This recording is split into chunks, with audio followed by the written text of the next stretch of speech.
Tax return game night. So, last Friday, my friends and I decided to have a game night at my place. We had the usual suspects, Settlers of Catan, Cards Against Humanity, and a couple of other classics. Just as we were about to start, my buddy Dave burst in, grinning ear to ear and clutching a box that looked suspiciously like a bootleg version of Monopoly.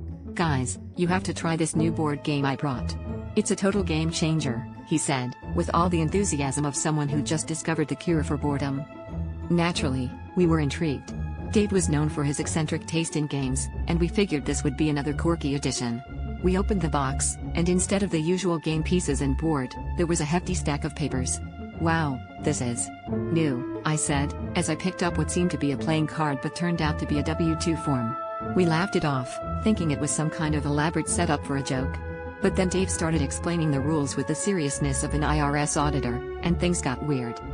As the night wore on, we found ourselves knee-deep in tax jargon, trying to buy properties by filling out 1,099 forms and going to jail for tax evasion. At one point, Tom, who'd been a CPA before his midlife crisis led him to artisanal butter sculpting, was the only one who seemed to be enjoying himself. The rest of us were lost in a sea of deductions, credits, and something called Schedule C that sounded more like a doomsday device than a game mechanic. Dave was having a blast, though. "It's all about strategy," he insisted while trying to explain the benefits of claiming a home office deduction. Finally, after an hour of absolute chaos, I threw up my hands in defeat. "Dave, this isn't a board game," I said, trying to stifle my laughter. "This is your tax return in disguise." Dave looked at us, then at the pile of papers, then back at us, and shrugged with a sheepish grin.